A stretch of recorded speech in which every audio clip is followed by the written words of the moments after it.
Everest, Chomolungma, Sagarmatha. 5.5 vertical miles of rock, ice, and snow. In the winter, temperatures can fall to -60.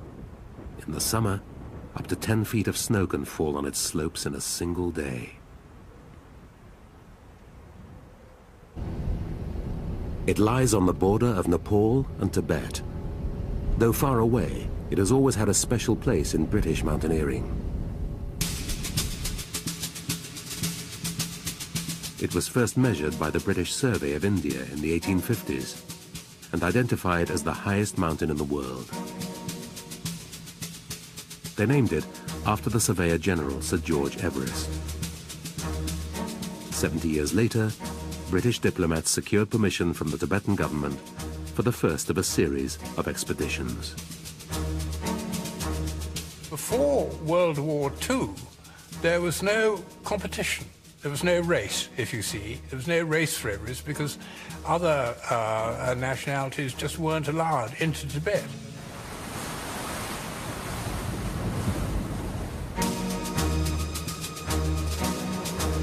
There were 7 British expeditions to Everest. A few climbers came close, but no one managed to get all the way to the top. Mallory and Irvin's disappearance in 1924 only fueled the national obsession. All the pre-war expeditions were British, and I think we all felt, the British climbers all felt, that it was our mountain and we ought to climb it. After the war, everything changed. Tibet was invaded by China, and the traditional route from the north was shut off. But as one door closed, another opened. Nepal.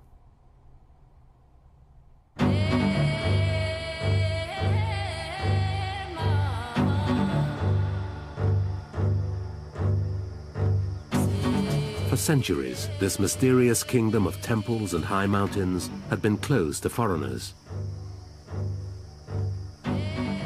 Nepal was fabulously remote. There were no airports, no railways, and outside the Kathmandu Valley, no roads. No one had been allowed to approach Everest from the south, but it had been photographed from the air. There'd been covert flights over Everest by Spitfire and a Mosquito round about the end of the war. And photos had taken on these flights showed every step of a way up Everest. And there was no doubt about it, as far as I was concerned, there was a perfectly good route up Everest. In the autumn of 1951, Mike Ward and a small British party were given permission to make the first detailed reconnaissance of Everest from the south. It was led by the legendary climber Eric Shipton. Eric Shipton was an outstanding mountaineer and one who had been to Everest more, I think, than anybody else. He was what you might call Mr. Everest. Shipton was a veteran of 4 pre-war expeditions, but he knew that an attempt from Nepal would be a very different affair. From the north, Everest stood alone, a huge isolated mass in the middle of the Tibetan plateau. But on the Nepalese side, it was hemmed in by other peaks. At the foot of the mountain, there was a huge broken glacier, the Khumbu Icefall, barring the way to Everest's upper slopes. Initially, Shipton wasn't sure that it could be crossed, but after several nerve-wracking attempts, they found a way to the top of the icefall.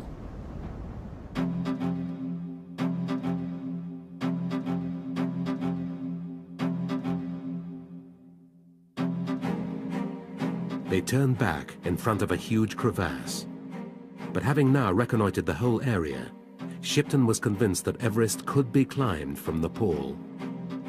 He planned to return in 1952, but back in London, he heard some startling news. Oh, fantastic. The Nepalese government had just given a Swiss team permission to make an attempt on Britain's favorite mountain. C'était fantastique, une surprise exceptionnelle. Nous avons tous sauté de joie. It was a great surprise. We jumped for joy. D'entre nous n'avaient jamais été à l'Himalaya. Very few of us had been to the Himalayas, but we had seen photos of Everest. For us, it was a dream come true. C'était, je sais pas, c'était un rêve, c'était une découverte. We jumped for joy. We were so happy. Sauté de joie, on était heureux, jusqu'au retour. The British Everest Committee tried to talk the Swiss into a joint expedition with Shipton as leader.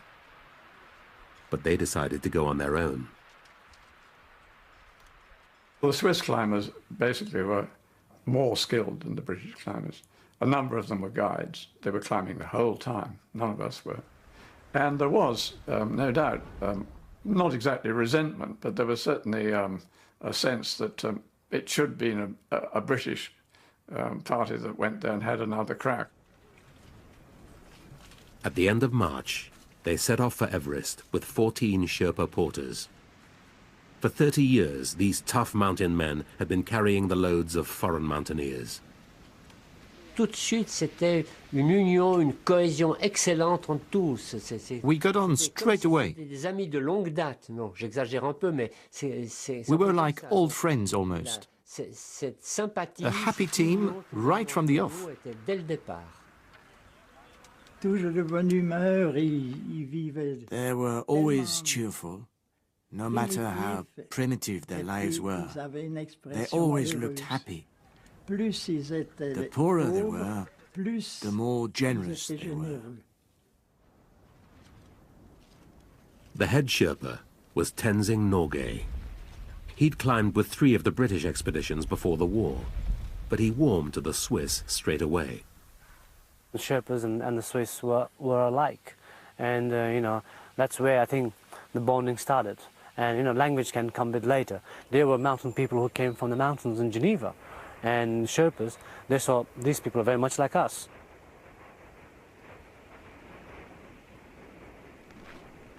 The Swiss were so impressed by Tenzing that they promoted him to a full member of the climbing team.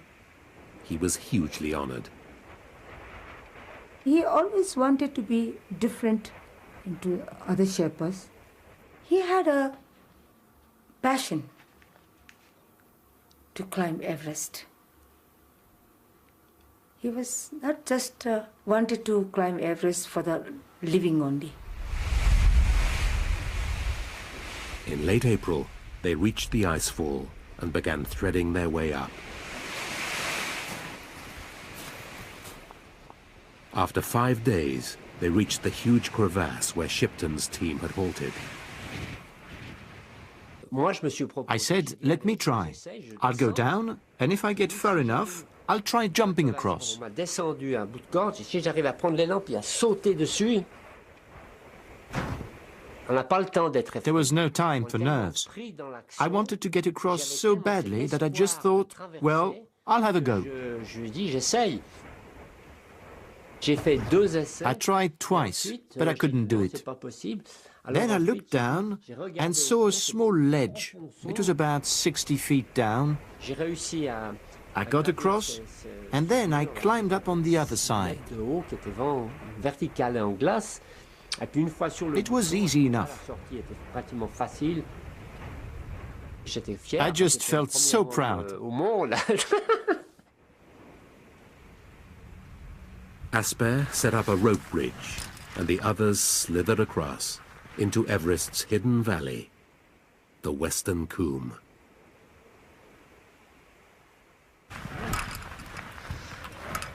We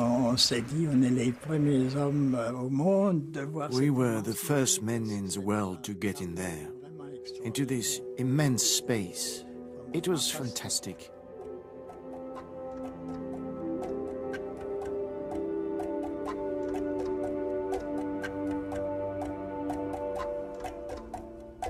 Their success in the icefall encouraged them to have a crack at the summit.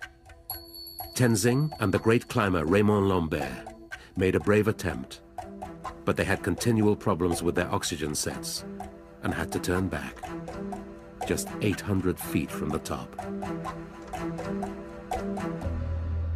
If we'd had proper oxygen masks, like everyone does now, I'm sure that Everest would have been conquered by the Swiss. On their very first attempt, they'd gone higher than any of the British teams. The old monopoly had gone forever.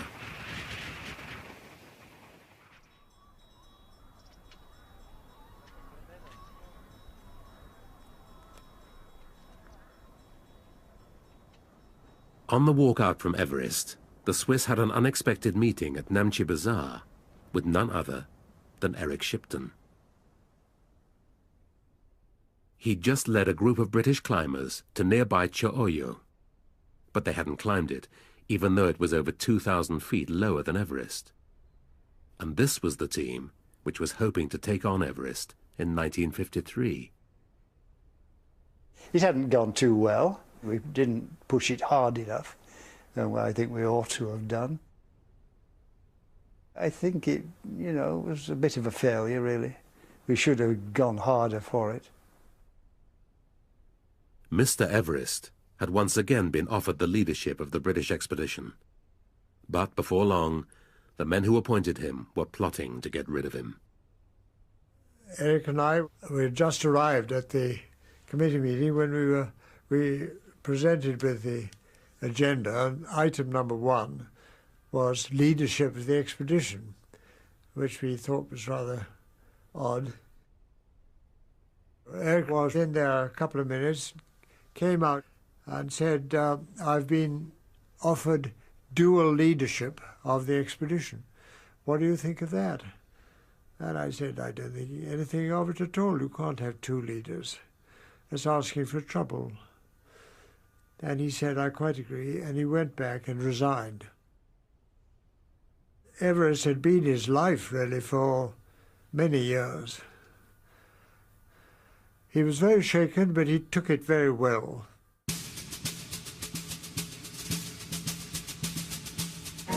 His replacement was a serving army officer and mountain warfare expert, Colonel John Hunt.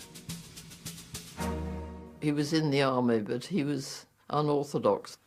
The fact that he, instead of playing polo, he wanted to go climbing mountains. We were rather in disgrace when we were first married in Burma, because we used to go butterflying instead of going and playing polo. It was an awful start. Several members of Shipton's team actually resigned. But Hunt was a charismatic and well-practiced leader, and before long, he'd got everyone back on board and brought in some new blood. He had these sort of blue eyes, and he approached you, said, George, I've really been looking forward to meeting you, and immediately he put you at your ease. Those were the days when people read Dale Carnegie on how to make friends and influence people, and we felt that he must have read all that, and he had all the techniques. And you almost at times doubted if he was really being sincere, and yet he was. They spent the autumn scouring the world for the best equipment available.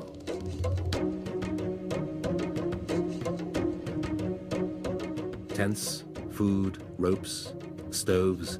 If they worked, they left them alone. If they didn't, they went back to the drawing board.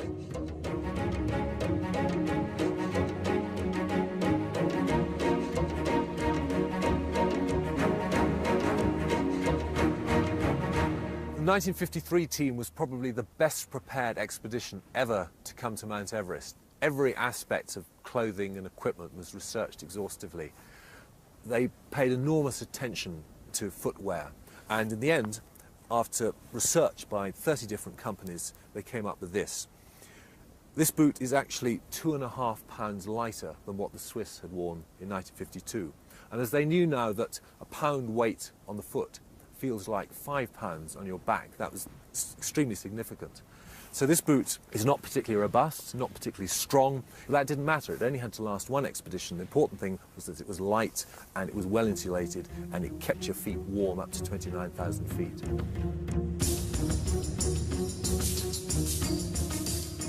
On the other hand, despite all the elaborate preparations, some of their equipment seems quite primitive by modern standards. The thermal vest, for instance, just didn't exist. This is what Charles Wiley wore, state-of-the-art underwear in 1953.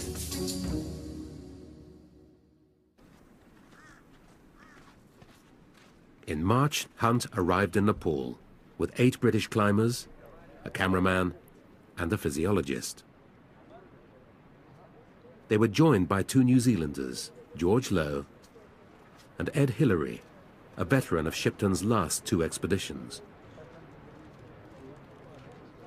Ed was a little bit of a strong, silent man, quite reserved at the time. Very determined, that's quite obvious.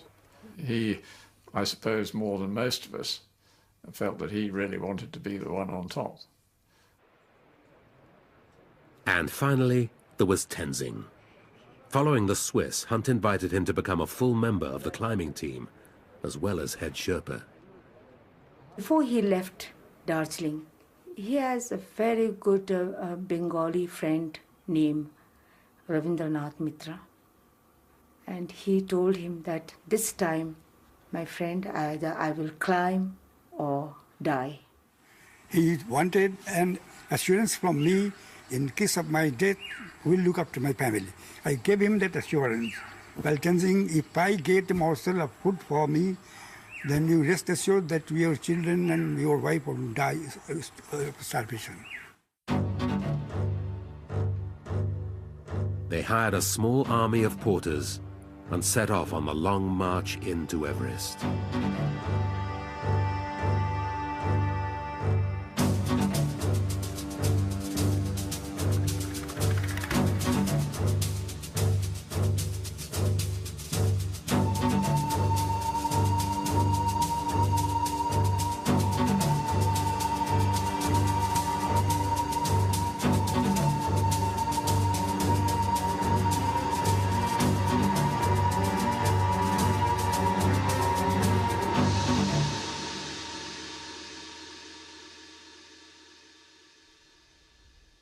In mid-April, they reached the end of the Khumbu Glacier and set up their base camp.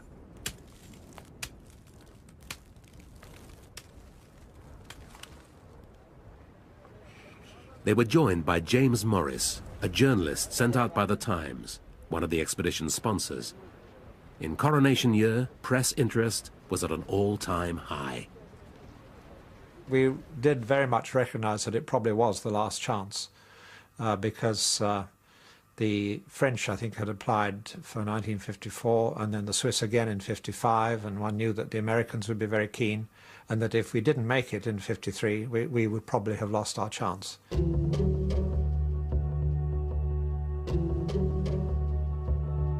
Hunt had drawn up an elaborate plan for their siege of Everest. Task number 1 was to get 3 tons of supplies through the ever-changing maze of the Khumbu icefall and across the western Coombe. I'd seen small ice falls before in the Alps, but the scale of this one is tremendous.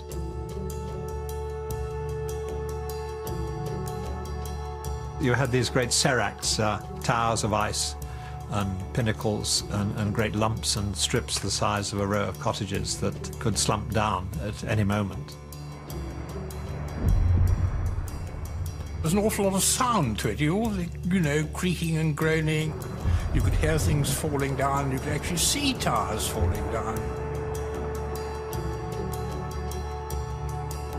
Once the climbers had found a route, teams of heavily laden Sherpas followed, ferrying loads of up to 40 pounds per man.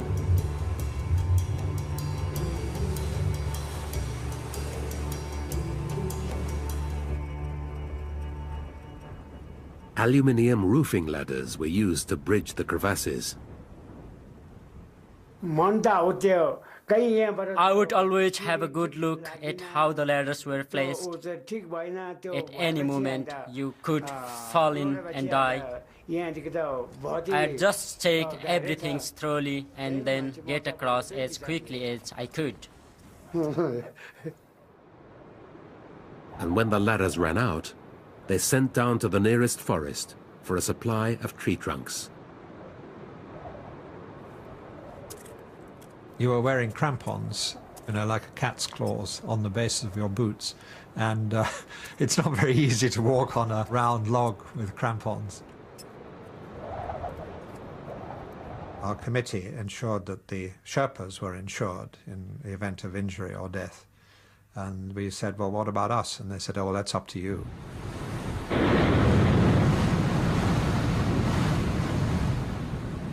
While some climbers escorted the Sherpas up, others scouted the route ahead or went down to a rest camp at the bottom of the glacier. Nepali runners delivered letters and newspapers about once a week. Tom Bodillan had taken his wife along on his last Himalayan adventure, but now she was over 4,000 miles away. Every 5 days I would send 5 letters. What do you write to someone you're fond of? I can't answer that one. I'm sure I told him I was fond of him. I'm sure I told him I was looking forward to his coming back. I'm sure I picked up what he had said in his letters. His letters that year were remembering many of the things we had seen together in '52. I had a lot of things to write. On May the 7th, he sent her some dramatic news. John Hunt had just announced his choice of men to tackle the summit, and he had been picked to make the first attempt with Charles Evans. If they didn't succeed, Tenzing would get another crack at it with Hillary.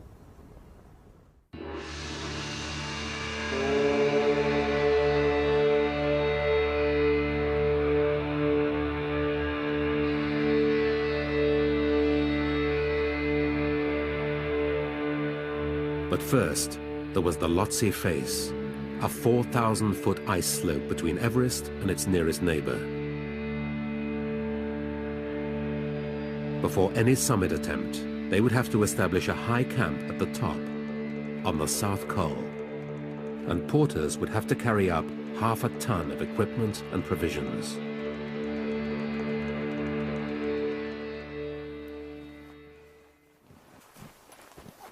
Modern climbers don't consider the Lhotse face a major challenge. It's covered in fixed ropes, and today's equipment allows climbers to move quickly over this type of terrain. But things were very different for the pioneers. This is the kind of crampon they were using in 1953. Compared to a modern crampon, it doesn't clamp that securely to the boot, and it doesn't have those front-pointing spikes which give you so much confidence on steep snow and ice. In addition to that, of course, they were bringing up teams of heavily laden Sherpas, many of whom had little experience of this kind of terrain. And so they felt it was necessary to ensure the safety of their Sherpas that they should cut steps all the way.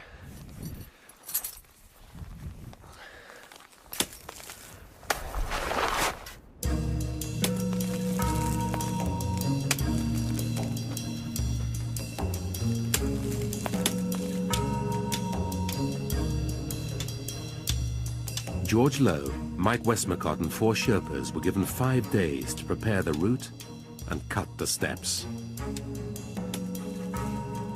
There's a technique to it. This one here spikes it along the top, and this one then takes it out. And if you get it right, you've got a nice shape.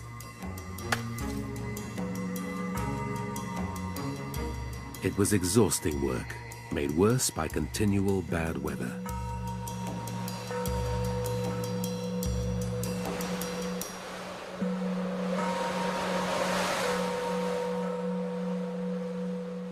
After 3 days, Hunt came up to check progress. He was coming up and asking why I was so slow. So I made sure that I got some good pictures of himself and his Sherpa, who in the last stages of collapse.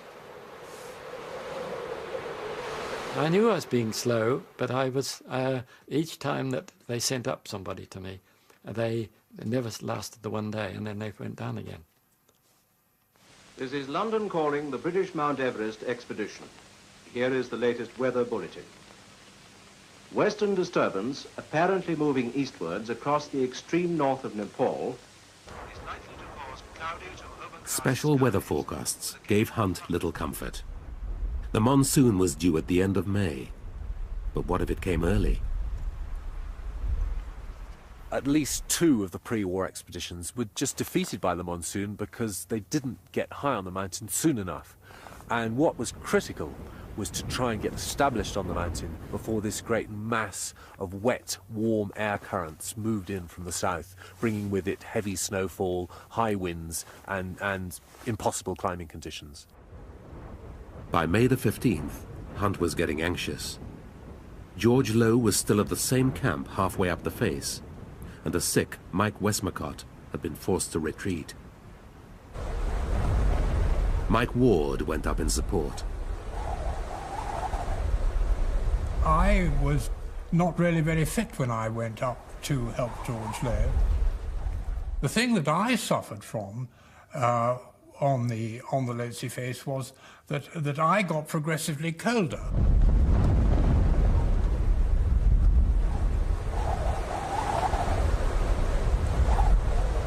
And obviously I was frustrated with myself, as anybody would be, but all these things are blunted by oxygen lack.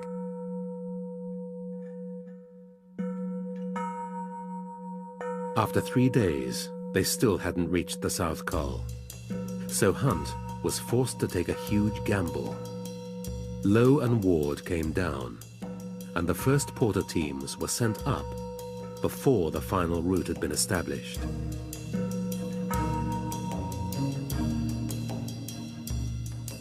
You couldn't really expect any of the Sherpas to go up to 26,000 feet more than once in the expedition. So all the stores that were needed in the South Col would have to be carried once, and one big carry.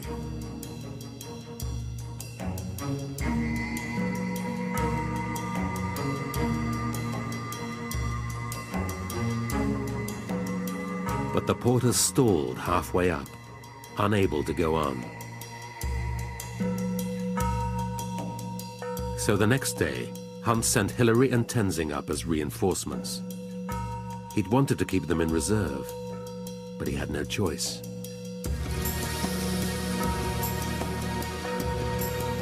There were times, I think, when the Sherpas were not, probably not performing or, walking a bit slowly or, so onwards. And he would put a lot of stress on them, make them, feel that you're not here for a picnic, you're here to do a job.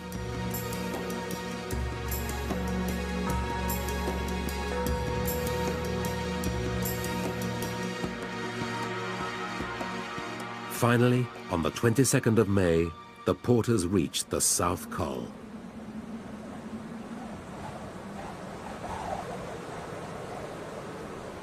It was a wind-lashed, desolate spot.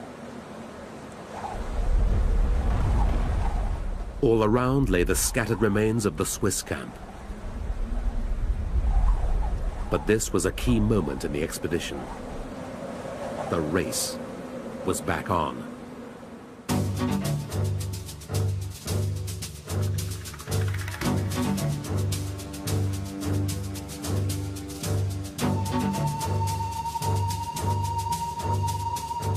Dillon and Evans prepared to depart. They were going to use a special oxygen set developed by Tom Bodillon and his father. The carbon dioxide that a climber breathed out was filtered through a soda lime canister and recycled as pure oxygen. Well, this is one of the oxygen sets which was used on Everest in 1953, and this is the design known as the closed circuit, which was still pretty experimental in those days.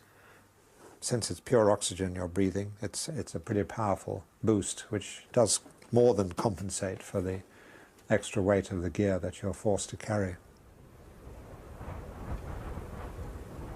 On the 24th of May, they left base camp for the South Col. Tom was probably readier to take more risks, although he wasn't casual about human life at all. But Perhaps he was more keen than Charles to try and get to the top. At 7:30 on May the 26th, they left the South Col with 2 oxygen cylinders and 2 soda lime canisters each.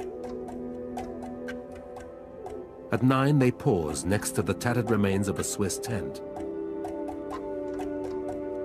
At 11, they stopped again. They changed their soda lime canisters when they had come to a place that seemed safe to do so, but before the canisters had actually run out. I was going up the Lhotse face and I could see the south summit, and I spotted them up there. I could actually see them. It was about 12 o'clock and we thought, oh, the south summit, 12 o'clock, they've time to get to the top. Plenty of time. They're going to climb it. They stopped at the south summit to take a series of photographs.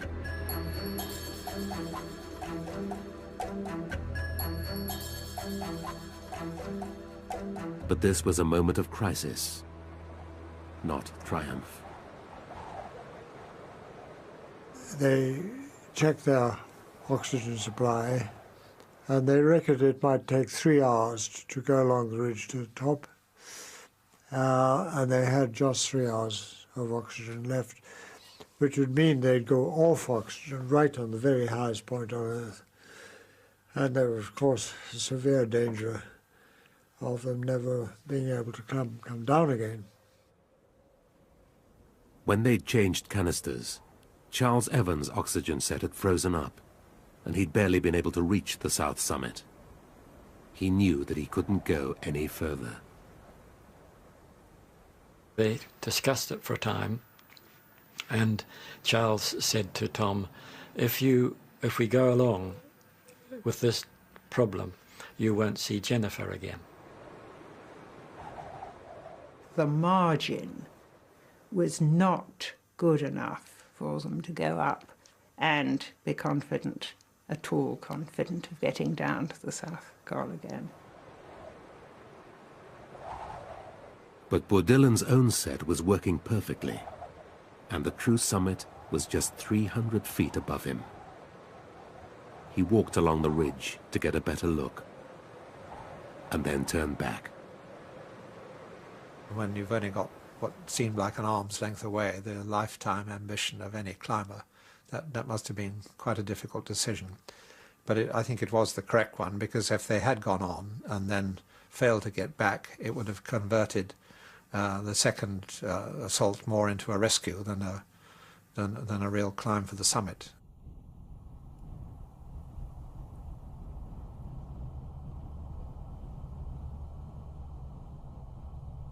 Three hours later, they stumbled down onto the South Col, their oxygen tanks almost exhausted.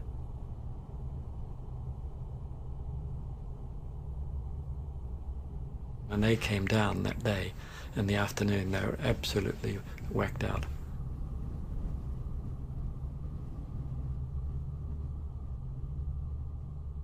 I took the camera as they were sitting there, and they were looking back up the top.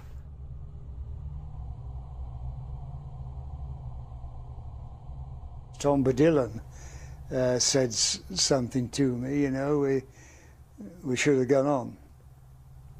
We should have gone on. We should have had a go. We should have gone on, you know, should have.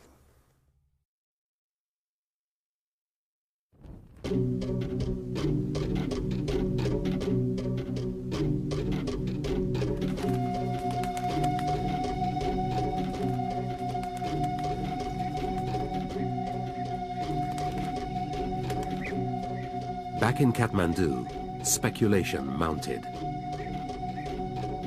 Every cloud in the sky was taken as a hint that the monsoon had arrived.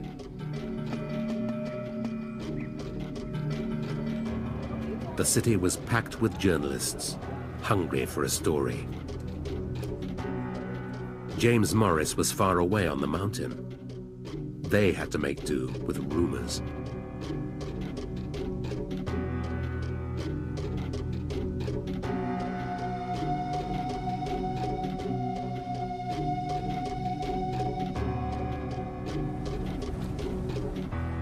High on the South Col, Hillary and Tenzing prepared to leave. They were going to use a simpler but more reliable type of oxygen set. And they had another advantage. They'd be starting from a camp 2,000 feet higher. But the weather wasn't doing them any favors. Tenzing, it was scared that they may not make it because the winds are getting stronger. They might retreat. And for a climber, you know, when you've been there so many times, like this is his 7th attempt now, you know, you think, I don't want to come back again, you know. On May the 28th, the wind died down, and they set off with their support party, George Low, Alf Gregory, and Ang Nima. At 27,300 feet, they collected supplies dumped by Hunt and Dar Namgil 2 days earlier. A couple of hours later, they stopped and hacked out a narrow ledge for their tent. The others went down. It had taken a massive team effort to get them there, but now they were on their own. In the morning, the weather was fantastic. It was a blue sky, very less wind, and they were now ready to go.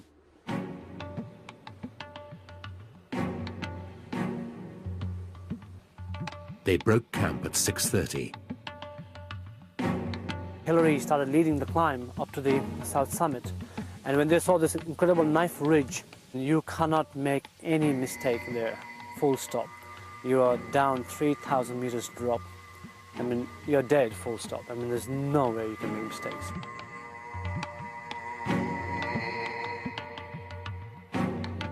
On a ledge below the south summit, they found the oxygen cylinders abandoned by Bodillan and Evans on their way up. They were a third full. That was a great bonus, because it meant now they could have a slightly more generous flow rate on the harder climbing beyond the south summit, knowing that they had that oxygen in reserve for getting safely back down again. And it's that getting back down which is always at the back of your mind.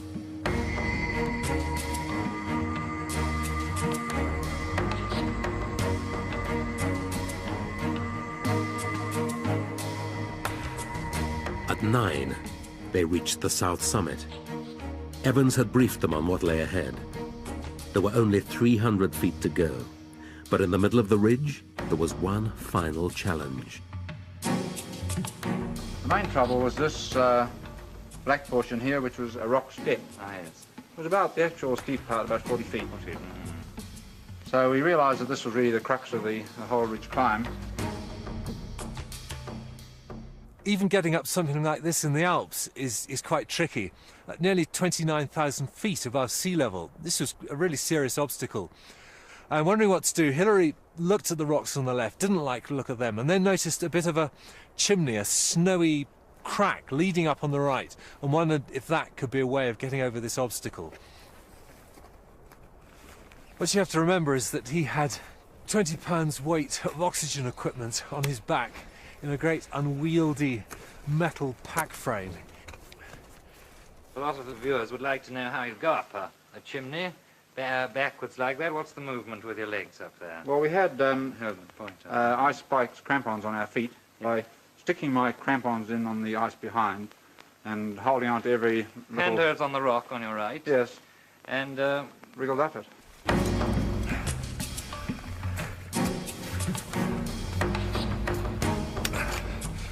Hillary took a calculated risk, and it looked as though that cornice was stuck firmly to the cliff.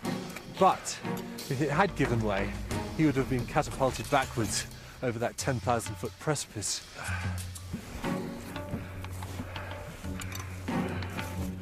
Tell me one thing, Ed. If that had been a mountain in New Zealand just on a holiday, would you have had a bash at that or not? I think we would have had a bash at this step, I must admit. But I think we would have hesitated about the snow conditions. And so, After a huge, bold effort, Hillary reached the top of the cliff. He got his breath back, pulled the rope tight, brought up tensing, and the final problem of Everest had been solved. And to this day, that cliff at nearly 29,000 feet is known as the Hillary Step.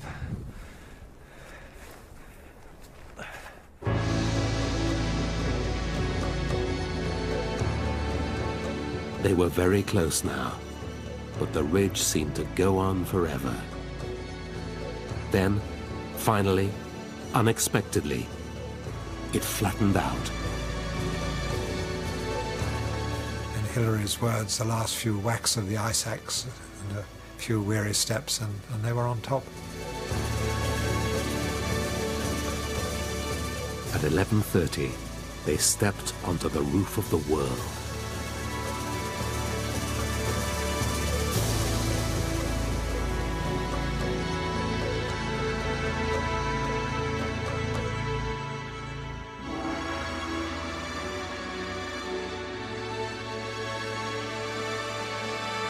You can actually see for miles away across towards the Tibetan plateau. You know, you've got this incredible 360 degrees of panoramic view of mountains. And the most beautiful part of it is that you can see the curvature of the world coming around to you. And it's absolutely stunning.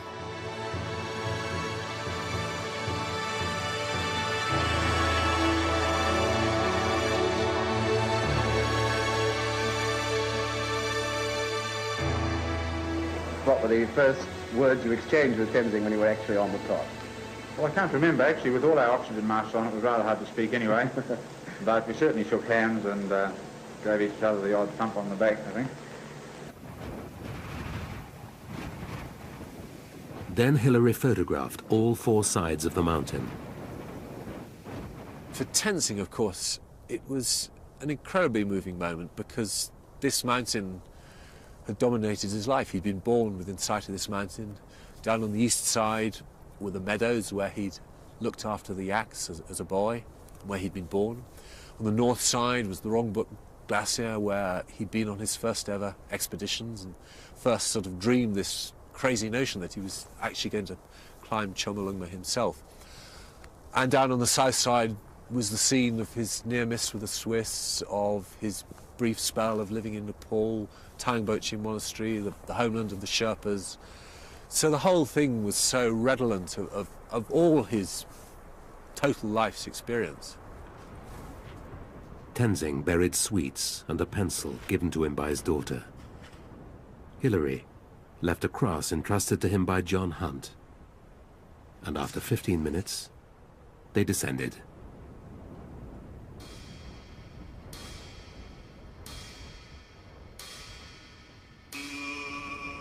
Four hours later, they met George Low on the South Col and slid back into their tents.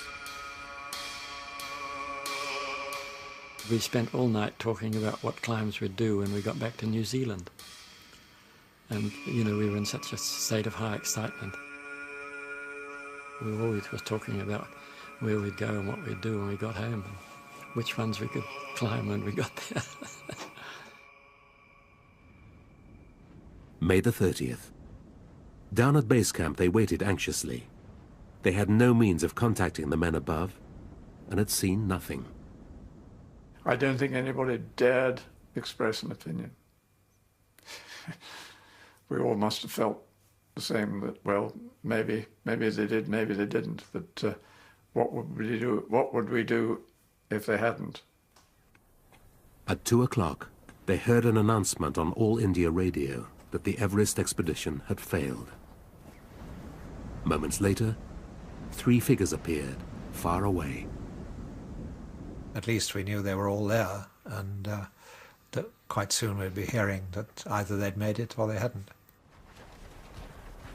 Suddenly, when they got a bit closer, George Low suddenly started to dance around in the snow and jab his ice axe in the air, and we realized they'd done it.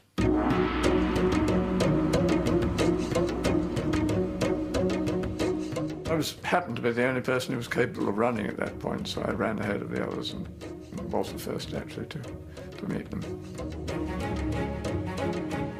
You just see someone like Mike Westmacott just giving him a traditional shake of the hand. It hardly seems enough nowadays. Well, you can see how much it meant to Hunt as well.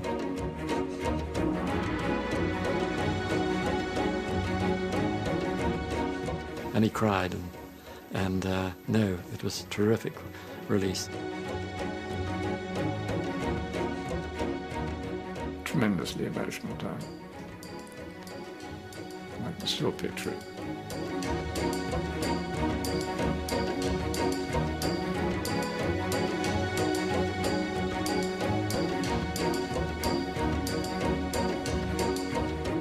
It was fascinating because we did, in fact, take a photograph of the Sherpas, and they were all standing there like, you know, Englishmen. They didn't feel that they could rush in and start hugging people as well.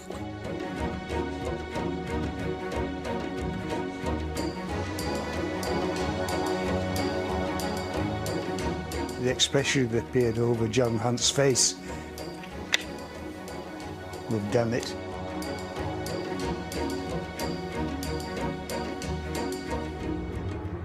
James Morris was there, and we suddenly realized that if we got down the icefall that day, there was a chance of getting the news home in time for the coronation.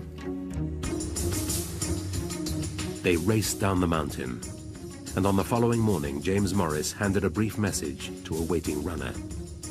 He was desperate to protect his scoop and had devised an elaborate code to throw any spies off the scent. It took a day and a half to get to the nearest village.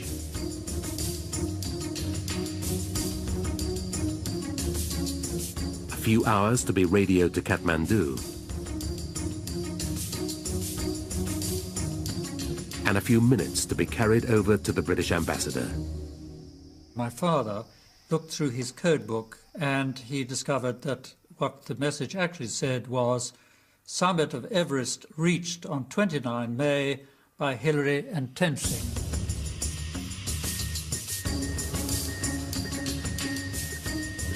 Then, by Foreign Office cipher, the news was transmitted 4,500 miles and 5 hours back in time to the Foreign Office in London, the Times in Fleet Street, and a small cottage on the Welsh border. It had a huge bath, an enormous bath in it, and I was bathing all 4 children together in the water when the telephone message came through, and I remember rushing into the bathroom and telling them, and of course they didn't mean absolutely nothing at all to them. It's the only thing I remember about it. On the following morning, the news was announced by loudspeaker to the huge crowds which thronged the Mall, waiting for the Queen. This is the BBC Home Service. Here is the news. Mount Everest has been conquered by members of the British expedition. The news reached London in a message to the Times from... Its coincidence with the coronation turned Everest into more than just a mountaineering story. As the news flashed around the world, the British press proclaimed it as a coronation gift for the new Queen, the dawn of a new Elizabethan age.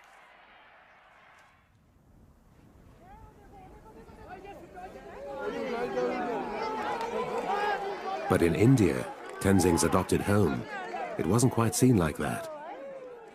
The excitement that an Indian, a lowly Sherpa, that he shared this glory with Sir Edmund Hillary. And this has happened at in an independent India, not at the time when Britain was still here. That, I think, was a matter of enormous national pride.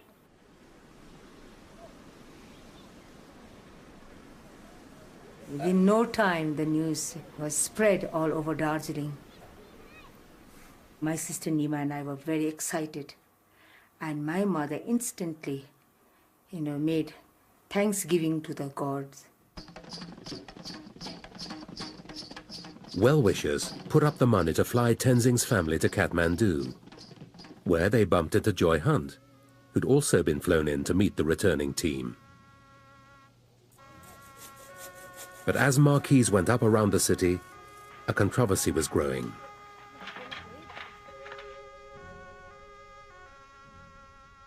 Who had actually reached the summit of Everest first, Hillary or Tenzing? The Indian press had little doubt. The idea that the white man is the leading one, no rubbish, this time we have done it, our people have done it, Tenzing has done it, and why should this credit be misappropriated by others? This was the feeling.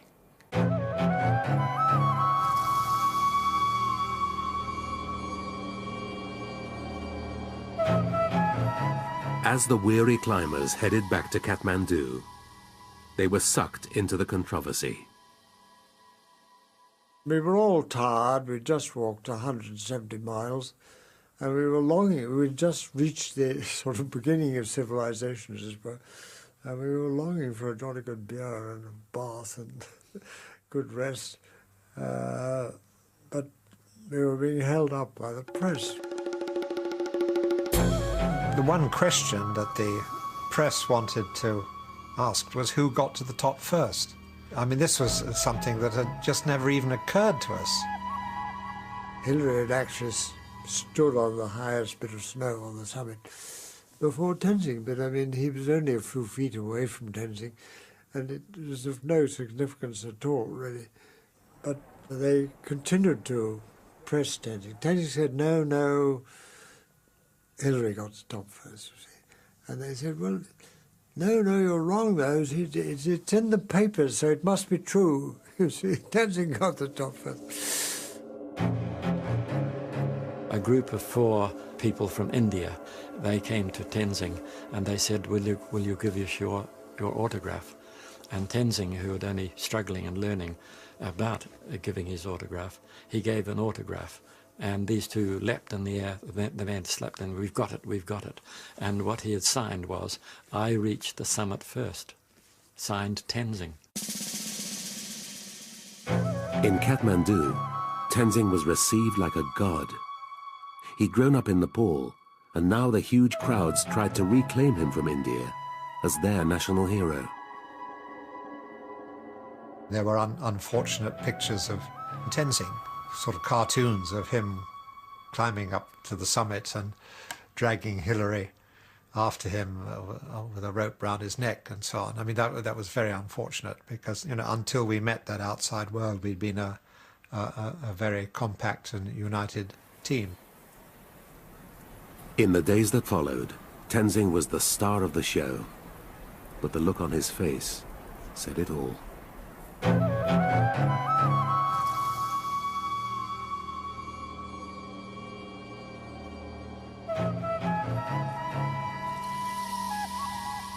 John Hunt gave a press conference in which he was asked, did he think Tenzing was a great climber? And he said, oh yes, he's a very good climber, but you can't really compare him with the great alpinists. This, of course, the reporters rushed off to Tenzing and said, Hunt says you're not a very good climber. Tenzing replied, has anybody else been 7 times on Everest? Hillary just had to grin and bear it.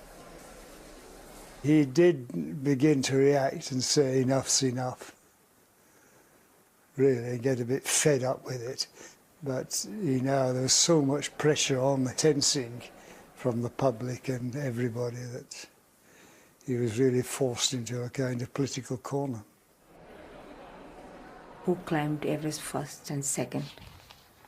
That was... My father was disgusted with that. Over at the embassy, Hunt and the ambassador advised Hillary to rewrite his account of the summit climb. I cramponed up the ridge and stepped on top of Everest became a few more whacks of the ice axe in the firm snow, and we stood on the summit.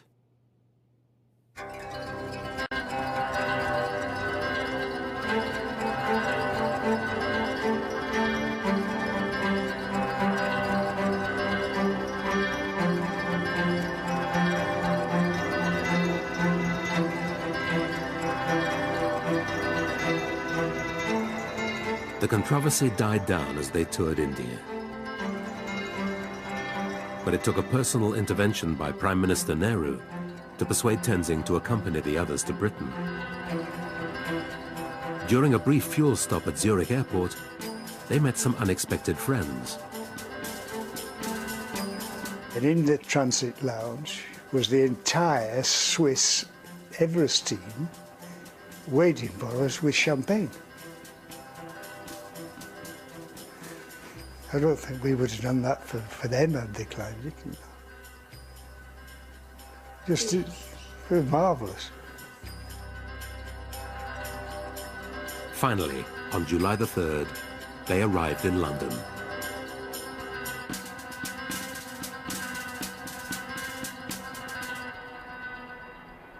There were more presentations and more medals, but none of the smiles were innocent now.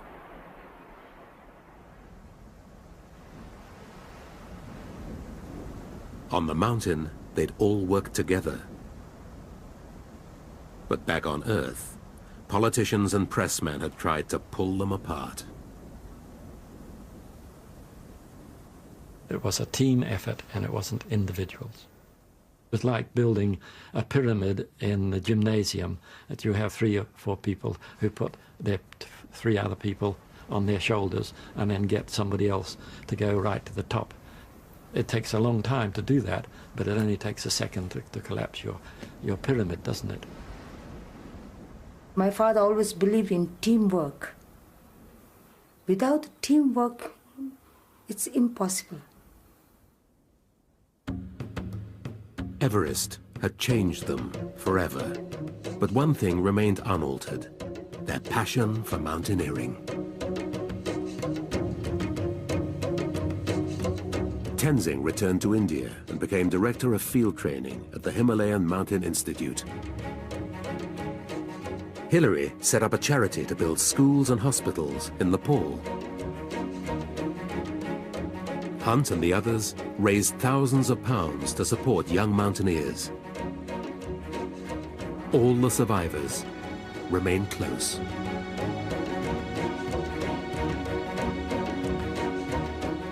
Since 1953, over 1,000 climbers from over 60 countries have reached the summit. But Everest remains unbowed.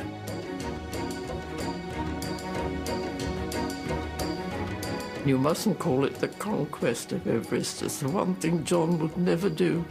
He was always climbing Everest and not the conquer. You can't conquer a mountain. It's too large and too beautiful and too wonderful. You mustn't ever call it a conquest.